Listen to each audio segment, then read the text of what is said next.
Hello बच्चों, मैं LK. Sinha online class में आप सभी का स्वागत करता हूँ।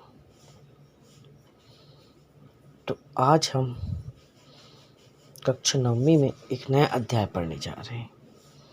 जी हाँ, एक नया अध्याय में हम आज पढ़ेंगे गति का चौथा भाग। इस भाग में विशेषता यह है कि मैंने इसमें पूरा भाग 1, 2 और 3 ये तीनों को सम्मिलित करके भाग 4 बनाया है और इसमें सिर्फ त्वरण और गति के तृतीय और द्वितीय नियम को ऐड किया है।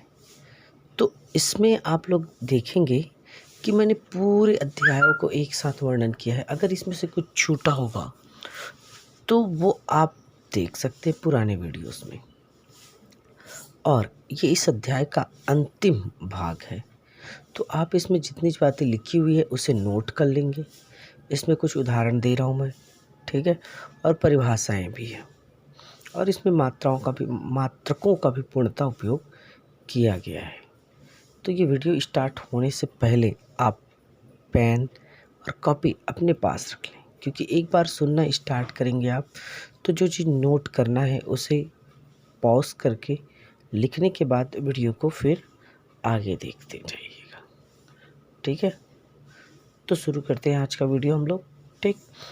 तो गति के लिए मैंने पहले ही एक चीज़ बताया है कि सबसे पहले हम आते हैं उद्देश्य, गति की परिभाषा, दूसरा सरल रेखी गति, तीसरा एक समान गति या असमान गति, चाल की गणना, वेग की परिभाषा और उसकी गणना करना, और त्वरण को परिभाषित करना, गति की ग्राफी प्रदर्शन को समझाना और एक समान वृत्तीय गति का वर्णन करना। तो सबसे पहले गति को समझते हैं हम। गति दर्शक की स्थिति पर निर्भर करता है। कार, उदाहरण के लिए हम देख सकते हैं कि वाहन धरातल के सापेक्ष गति कर रहे हैं। किसी वस्तु को गति को अपने अनुसार देख पाते हैं, फिर भी हम कह सकते हैं कि अगर कोई वस्तु गतिमान है तो वह उसकी स्थिति दर्शक के सापेक्ष परिवर्तित होता है। एक घूमती हुई कुर्सी, एक झूला, एक उछलती गेंद गतिशील का उदाहरण है। सूर्य, पृथ्वी जो है सूर्य के चारों ओर चक्कर लगाती है, ये भी एक गति का उदाहरण है। हमारे संसार में हर चीज गतिमान है, यहाँ तक कि स्थिर वस्तुएं जैसे हमारा घर भी सूर्य और तारों के सापेक्ष गति में है, क्योंकि वो पृथ्वी में है। गति पूर्णतः ऊर्ध्वाधर, मतलब गिरता हुआ पत्थर, उड़ता क्षैतिज कार का राजमार्ग पर चलना, तिरछी हवाई जहाज का रनवे पर उड़ना, ठीक है। किंतु यह एक सरल रेखी गति है। क्या है? एक सरल रेखी गति। सरल रेखी गति कहने का अर्थ होता है कि वस्तु का किसी एक वेग में सीधी रेखा में गति करना। जब आप भौतिक विज्ञान में किसी वस्तु की स्थिति को ज्ञात करने की कोशिश करते हैं तो उसकी स्थिति निर्देश बिंदु द्वारा निर्धारित करते हैं। इस बिंदु को हम मूल बिंदु भी कहते हैं, जो शून्य से स्टार्ट होती है और इसमें 3 अक्ष होते हैं, एक्स, वाई और जेड। हम किसी वस्तु की स्थिति या अंकी प्रदर्शन को उसके बिंदु के धनात्मक और ऋणात्मक में भी रख सकते हैं। उदाहरण के लिए एक कण x बराबर कितना 10 मीटर में रखते हैं।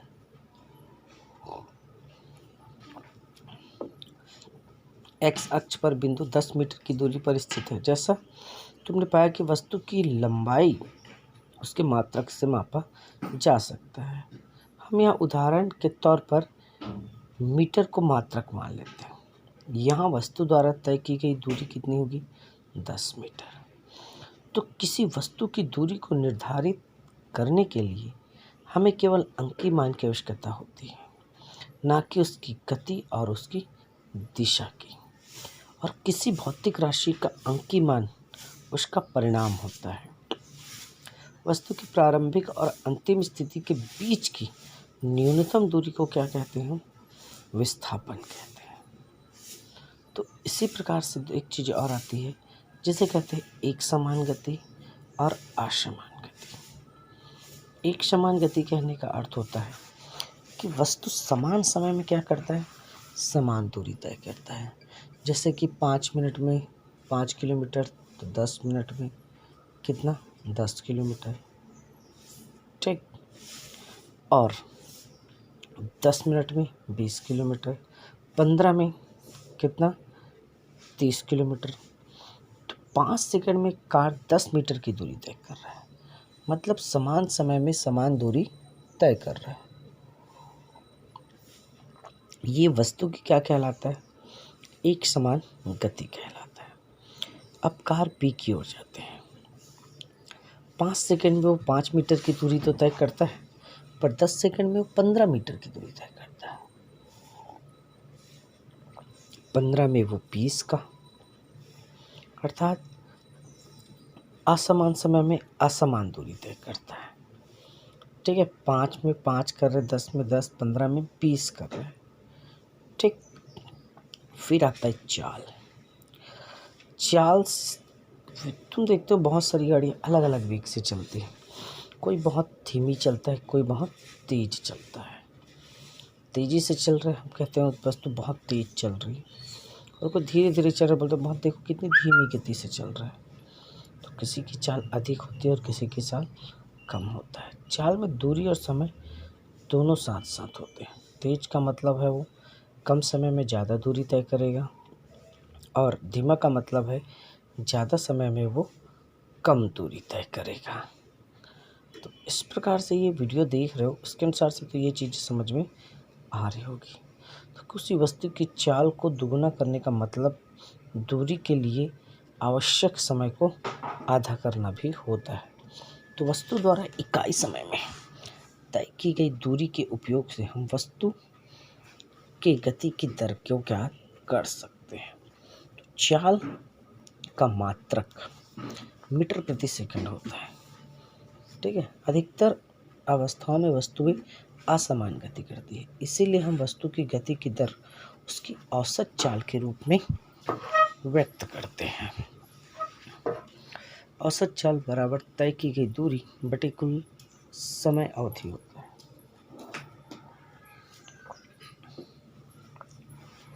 जहाँ पर t समय, s दूरी, तो चाल बराबर s अपॉन t।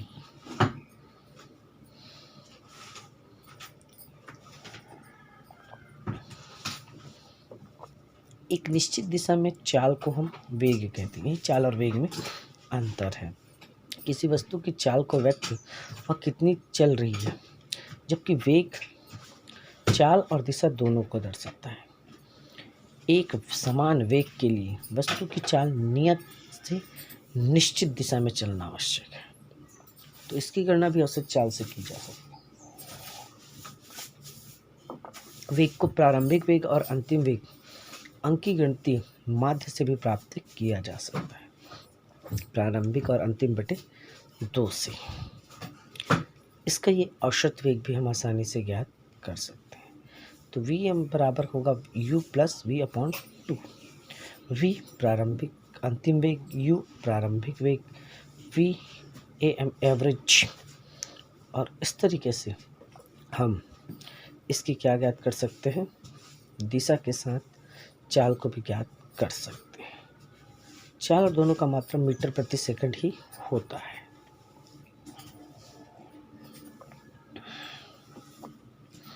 वेग परिवर्तन की दर को हम त्वरण कहते हैं।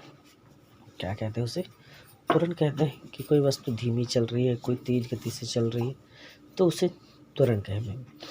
वेग में परिवर्तन की दर को हम त्वरण कहते हैं, और त्वरण का मात्रक मीटर प्रति वर्ग सेकंड होता है। इसे भी समय अवधि के बराबर हम आसानी से सूत्र के माध्यम से क्या कर सकते हैं, ज्ञात कर सकते हैं। क्योंकि वस्तु का अगर प्रारंभिक वेग u, समय t और अंतिम वेग v है, तो इसमें त्वरण क्या होगा, e होगा।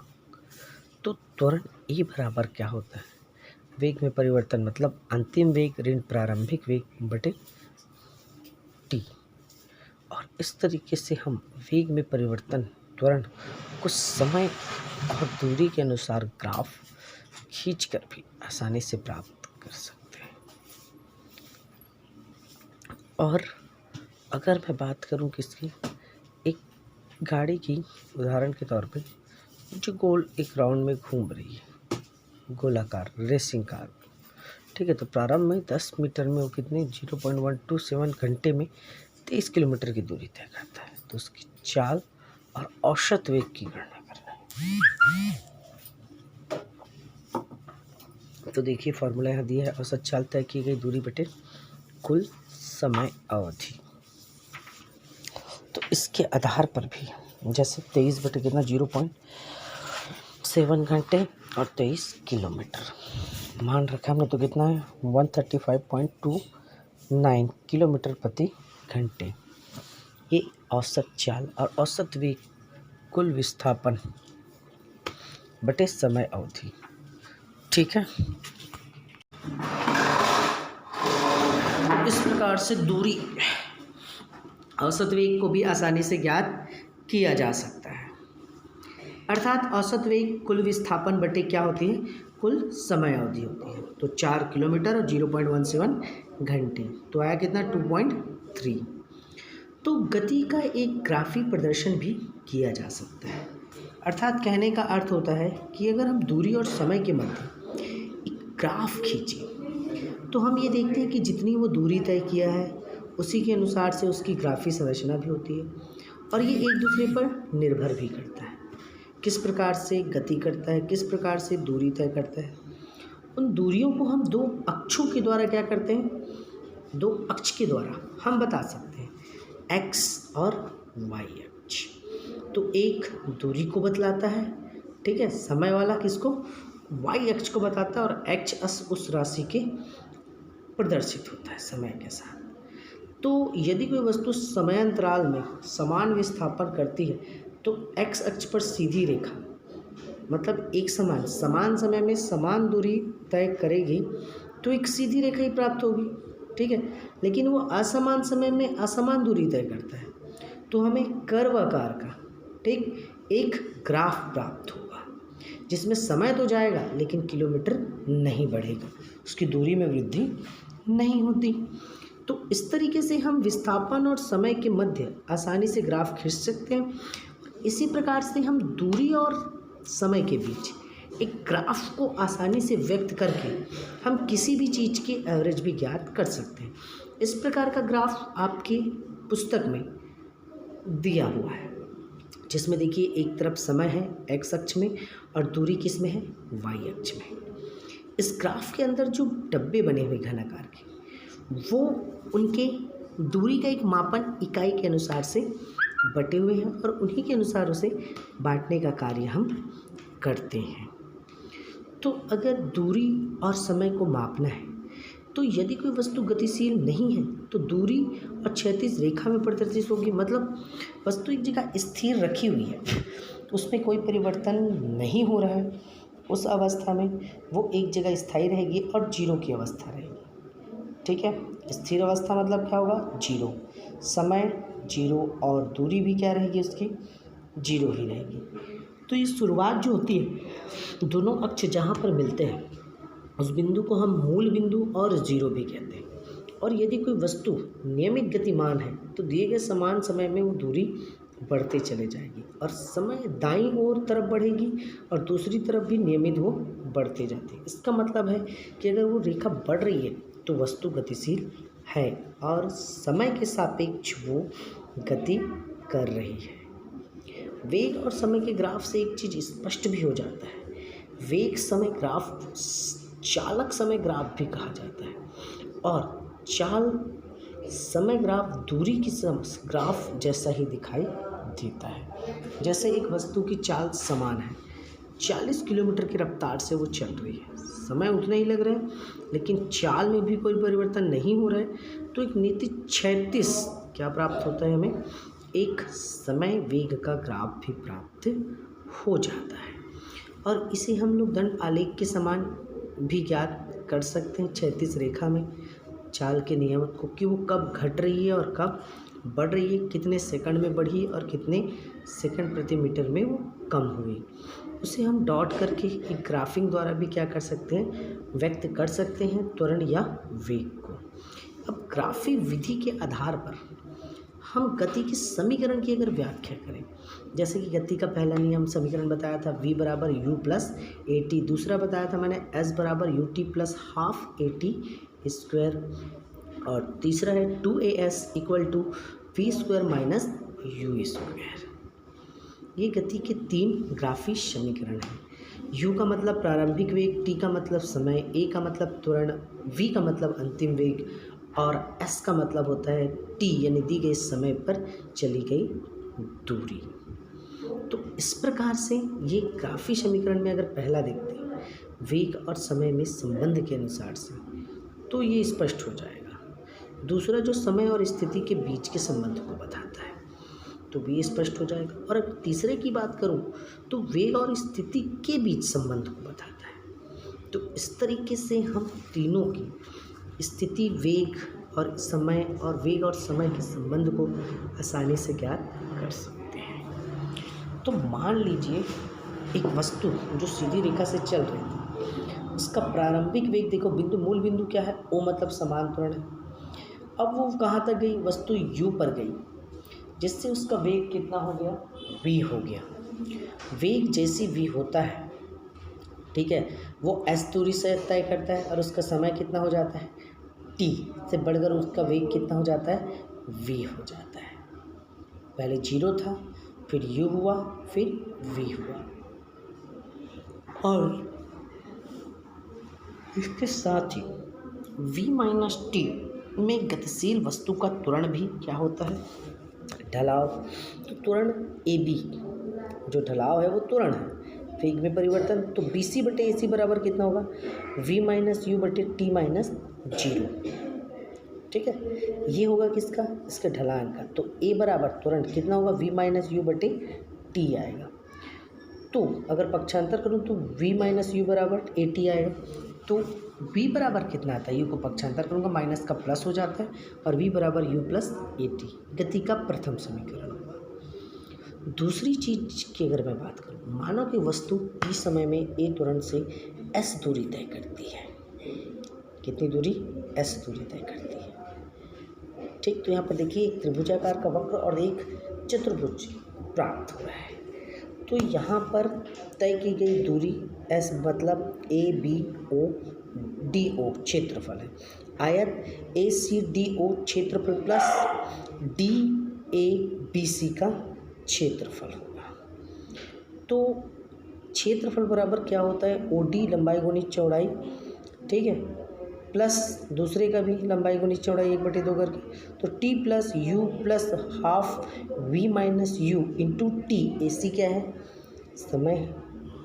तो आपस में गुणा करके यू टी प्लस हाफ ए T V minus U into T आएगा। ठीक है, लेकिन अब यदि पहले वस्तु समीकरण से क्या होता है, v minus you equal A T होता है, तो v बराबर क्या होता है, u प्लस ए टी। तो v बराबर क्या लिखूँगा मैं, v u प्लस कितना लिख सकता हूँ, ए टी लिख सकता हूँ। तो s बराबर कितना होगा, यू टी प्लस हाफ ए टी का स्क्वायर हो जाएगा। ठीक है, टी और टी का गुणा होगा तो कितना हो गया, टी का स्क्वायर हो गया, मतलब पूरी की जगह मैं ए लिखता हूँ। तो यही गति का दूसरा समीकरण था। अब अगर मैं तीसरे समीकरण की बात करूँ तो v बराबर u plus A T, S बराबर यू टी प्लस हाफ ए टी का स्क्वायर। तीसरा समीकरण है जो तय की गई दूरी s समलंब ओ ए बी डी का क्षेत्रफल हाफ b1 प्लस b2 और h, जो ग्राफी में रंग करके दिखाया है। ठीक है, तय की गई दूरी और समलंब का क्षेत्रफल कितना होगा, हाफ ओ ए प्लस बी डी और इंटू कितना होगा, ए सी। ओ ए प्रारंभिक वेग है, बी डी अंतिम वेग है, ए सी समय है, कितना समय लगा वो है। ठीक है, तो half u plus v into t, ये इस तरीके से प्राप्त हुआ, b1 और b2 वाला, b1 प्रारंभिक और b2 अंतिम, h में t। त्वरण क्या होता है, ए बराबर वी प्लस यू बटे टी, या टी बराबर क्या हो जाएगा we minus you upon A.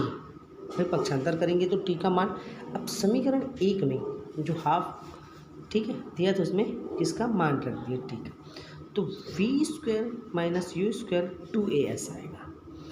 2as में यू वी प्लस यू और वी माइनस यू आएगा, तो a square minus b square बराबर क्या होता है ए प्लस बी और ए माइनस बी होता है। तो इसको हटाकर मैं सीधा वी का स्क्वायर माइनस यू का स्क्वायर भी लिख सकता हूँ कि नहीं लिख सकता, लिख सकता हूँ। ठीक है, तो वी का स्क्वायर माइनस यू का स्क्वायर बराबर कितना हो गया 2as हो गया। यही गति का क्या है तीसरा तत्व। अब देखते हैं एक समय वृत्ति गति। तो जब कोई वस्तु एक वृत्ति पथ पर गति करता है तो उसे एक समान गति कहते हैं, और वस्तु की घूर्णन से दूरी हमेशा एक समान रहती है। मतलब वो जब घूर्णन गति करता है तो उसकी त्रिज्या तो बराबर रहती है आर जो है, और वस्तु निरंतर बराबर वेग से चलती रहती है, जैसे हिंडोला। ठीक है, ये भी क्या करती है एक समान वृत्ति गति करती है। और जो उपग्रह होते हैं जैसे कृत्रिम उपग्रह चंद्रमा जो पृथ्वी के कक्ष में घूम रही है उसी की गति वृत्ति गति कहलाती है। और ग्रह जो सूर्य के कक्ष में घूम रहे हैं उनकी भी एक समान क्या है वृत्ति गति है, क्योंकि वो समान समय में समान दूरी तय करता है। तो सर आइजैक न्यूटन के सदी ने प्रारंभिक वैज्ञानिक थे जिन्होंने यह सिद्धांत दिया था गति के समीकरण का, और इनका भौतिकी के क्षेत्र पर बहुत ज़्यादा अहम योगदान रहा। न्यूटन के नियम के बारे में मैंने पिछली वीडियो में आपको बताया था। ये इंग्लैंड में पैदा हुए सर आइजैक न्यूटन बहुत प्रभावी भौतिक शास्त्री, गणितज्ञ, दार्शनिक और रसायनविद तथा ब्रह्मज्ञानी थे। और न्यूटन ने गति के नियमों को करने के वाले बल से संबंधित किया था। और जॉन्स कैप्लर ने खगोल के क्षेत्र में अद्भुत कार्य से 17वीं सदी में विज्ञान क्रांति लाने में अपना अहम योगदान भी दिया था। तो इस प्रकार से अध्याय समाप्त हुआ। अब आइए इस अध्याय के पूरे सारांश को मैं आप लोगों को एक बार फिर बता देता हूँ कि स्थिति में परिवर्तन एक गति है। इसकी व्याख्या तय की गई दूरी और विस्थापन के रूप में की जा सकती है। वस्तु की गति समान या असमान होना उस वस्तु के वेग पर निर्भर करता है जो कि नियत या बदल रहा है। प्रति इकाई समय में वस्तु द्वारा तय की गई दूरी को चाल होती है, और प्रति इकाई समय में विस्थापन उसका क्या होता है वेग होता है। किसी वस्तु का त्वरण प्रति इकाई समय में उसके वेग में होने वाले परिवर्तन को बतलाता है। ग्राफों के द्वारा हम वस्तु की समान या असमान गति को भी आसानी से ज्ञात कर सकते हैं। साथ ही साथ हमने एक समान त्वरण से चल रही वस्तु के लिए गति के 3 समीकरणों की व्याख्या भी की जा सकती है। ठीक है, जिसमें हमने 3 समीकरण सीखा। ठीक है, v बराबर U plus A T, S बराबर यू टी प्लस हाफ ए टी का स्क्वायर, और 2as इक्वल टू वी का स्क्वायर माइनस यू का स्क्वायर। यू जिसमें प्रारंभिक वेग था, टी समय था, ए त्वरण था, वी अंतिम वेग था, और टी उस पर लगने वाला समय में तय की गई दूरी एस थी। तो इस प्रकार से ये जो चीज़ें हैं, ठीक है, ये एक वृत्ति पथ की चाल से चलते हुए एक समान असमान गति को भी बतलाता है। तो इस प्रकार से जो आज मैंने बताया, ठीक है, ये आप लोगों के लिए बहुत महत्वपूर्ण है। अब मैं आप लोगों को कुछ मिनट का प्रश्नों के साथ छोड़ रहा हूँ। ये आपका गृह कार्य है, इसे लिखकर आज मुझे व्हाट्सएप याद से कर दीजिएगा। ठीक है, क्योंकि आप लोग इसे ध्यान से इन प्रश्नों को लिखिए और लिखकर मुझे व्हाट्सएप कर देना। साथ ही साथ इन प्रश्नों के उत्तर भी आप स्पष्ट रूप से लिखना, इसमें कोई भी परिवर्तन नहीं होना चाहिए। इन प्रश्नों के उत्तर आप ढूंढिए, आपके बुक में मिलेगा। बुक में अगर मिलेगा, अगर आप ढूंढोगे तो आप किसी की कॉपी लेकर इसे छापने का कार्य नहीं करेंगे। तो ये 5 मिनट ये क्वेश्चनें हैं। इन 5 मिनट में आप लोगों को इन क्वेश्चनों को अध्ययन करना है, और देखना है कि ये 5 क्वेश्चनें जो हैं वो किस प्रकार से हैं और इनका आंसर क्या क्या हो सकता है। ठीक है।